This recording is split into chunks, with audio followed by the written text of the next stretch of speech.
Time, noon. Around noon Tuesday, Tom and Bob arrive at the warehouse to meet with Joe. They park their old car at the curb across the street to the north. Joe's warehouse is an old red brick building about 6 stories high and a block square. Although largely windowless on the lower floors, the upper floors have regularly spaced openings, most made of glass brick. To the south are the vast Omaha Railroad marshalling yards. On the south side of the building, an old, infrequently used spur of track runs up to and past a long loading dock. An occasional freight car delivers heavy bulk goods. For the most part, however, deliveries are made by truck through wide doors on the east and west sides of the building. The doors are hinged steel plates that large electric motors raise and lower. Trucks drive in from the west and are loaded or unloaded in the large central area that's open to the second floor. Around the side of the second floor is a landing with metal railings and gates. Goods are brought to the second floor and assembled onto pallets. Overhead hoists on tracks raise and lower these to the delivery trucks below. Once loaded or unloaded, the trucks drive out the east door. On the south side of the warehouse are sliding steel doors to the railway loading dock. On the north side are a few offices and storage rooms off a corridor, at the end of which is Joe's office on the northeast corner of the building. The ostensible business of the warehouse is paper goods, all kinds, from napkins to corrugated cardboard. Joe inherited the business from his father and has run it for many years. His trucks range across most of the Midwest and beyond, making pickups and deliveries. Joe Smith is a pasty, paunchy, middle-aged guy with a fat wife with unrealistic social ambitions. Joe's personality is essentially that of a dirt lot used car salesman. He'll do anything for $1 so long as it doesn't involve any effort on his part. Joe is partial to plaid sports jackets, heavily patterned ties, and pants of a polyester look. About 10 years ago, Joe got into financial trouble and found that his only offer for a bailout came with strings attached. The drug cartel, expanding into the heartland, needed a more efficient delivery system. Joe's location and the territory his business covered made him an appealing recruit. To Joe, business was business. If someone wanted drugs, so what? That was their problem, not his. His job was distribution. He saw no reason to be concerned about what he was distributing. He was only interested in the terms. After a bit of negotiating, he took on a lucrative wholesale distribution arrangement, as well as control of the retail operation in eastern Nebraska and western Iowa. Joe prospered. A few well-chosen gratuities to the local police and the political establishment, and his problems are few. He's a pillar of the community. Crossing the deserted, windswept street,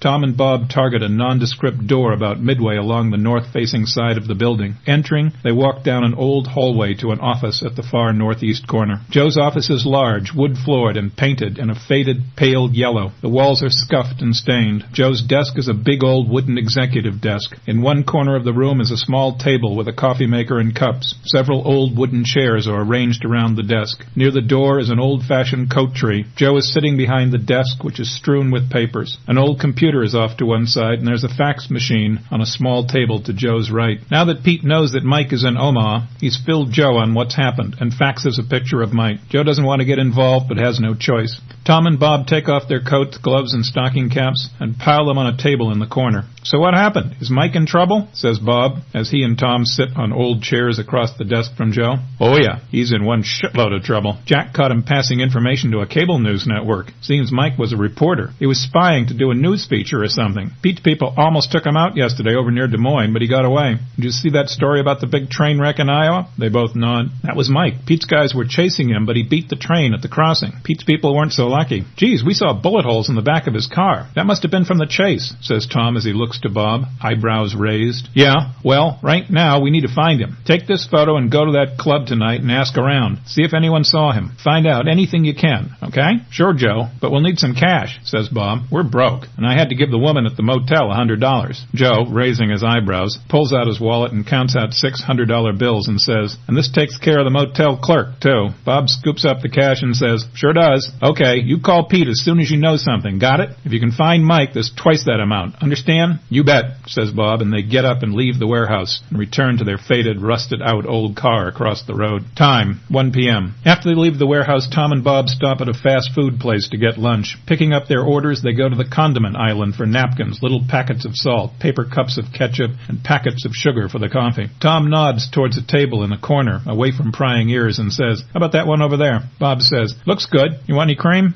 "Nah, just black."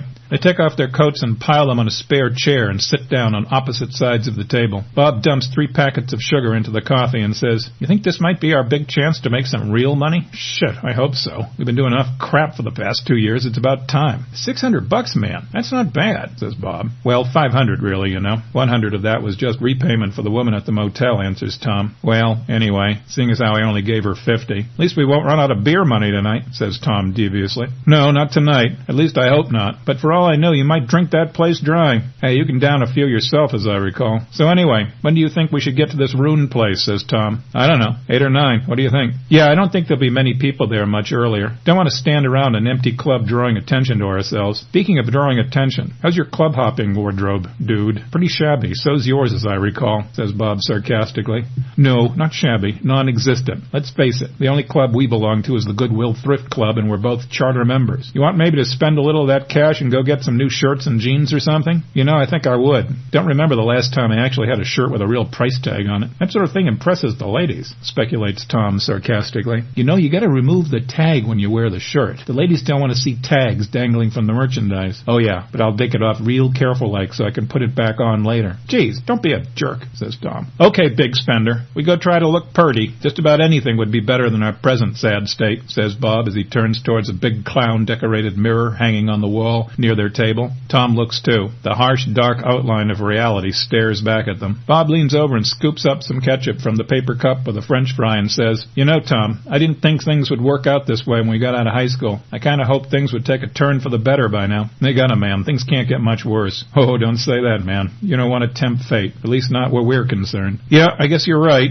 We're on our own. There ain't no one gonna look after us anymore," says Bob, beginning to get a bit choked up as he thinks back on how bad their lives have been since they were 17. "Don't worry about it, dude. We'll get by. Things will be okay. You'll see." "Yeah, no problem. Just some onions in the hamburger, I guess. That's all." "Yeah, onions. Here, too. You gotta finish those French fries?" "Nah, you take 'em," says Bob. "I guess you remember, back when we started high school, you remember that day my dad came by to school to pick me up?" "Yeah, I remember, dude. Don't talk about it." "Yeah, there I was. A couple of you guys just talking and doing nothing." "Yeah, I know. Leave it, man." And then out of nowhere, he walks up and hits me. "Let it go, Bob." In the face like an animal. "Hey, Bob, forget about it. He's not worth it. We need to focus on other things." "Yeah, other things." Tom remembers the day. It was brutal. In one quick stroke, Bob was humiliated and knew from then on he was on his own. For the both of them, life has been one sucker punch after another. Bob just got his in a real personal way. They finish eating in silence until Bob breaks the mood and says, "Okay, we're done. Let's hit the road." They get up and pull on their worn coats, gloves, caps, and scarves, head for the door, and step out onto a blast of cold wind. Jogging over to the car, they hop in and ride off to buy clothes. A short trip later, and they're in the parking lot of some generic strip mall and are soon picking through men's clothes at a discount store. Bob finds a dark shirt and casts a quizzical look towards Tom. "Yeah, that looks good. What do you think of this one?" says Tom, holding up a cheap red shirt.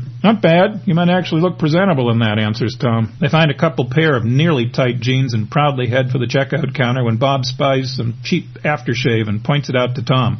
"Okay, just as long as you don't go wearing it around that motel room. You smell bad enough as it is." Bob whacks him and grabs the aftershave, saying, "You know, this might do you some good, too." He twists off the cap and sniffs it, and puts the bottle under Tom's nose, who sniffs it and says, "Okay, it's not that bad." They spend a total of $54.23 combined and go back to the motel, hopeful. Time, 1:15 p.m. At Mo'Roon, after finishing off the pizza remains, David says, "Okay, it's time for the tour. You need to see this place under natural light rather than laser light. Are those birds I just saw over there? I saw some at the bar last night." "Yep. Todd had a pair of breeding canaries. They got loose, and, well, one thing led to another. Then the kids started sneaking in their own. Canaries, parakeets, damned if I know what they are. I have no idea how many there are now." As David speaks, Mike looks up and marvels as, in the beams above his head, an airy nation flies. The crowd downstairs treats them as pets. Most are totally tame and will land on your finger. They've become completely immune to the noise, and they've learned to sing along with the bands. Some of them will fly down to the stage and perch on the mics and chirp right along. I think they've figured out what an amplifier is. The place is becoming a freaking bird sanctuary. Neat. David's aviary and boozer. Now can we get back to the tour? "What are those things that look like antennas?" asks Mike, pointing at short black rods extending from several of the rafters. "Antennas. They're part of the Wi-Fi network." He leads them to the freight elevator. They ride down to the second level and disembark. David points Mike to the right as they get off the elevator. He gestures towards an otherwise nondescript, unmarked, solid steel door.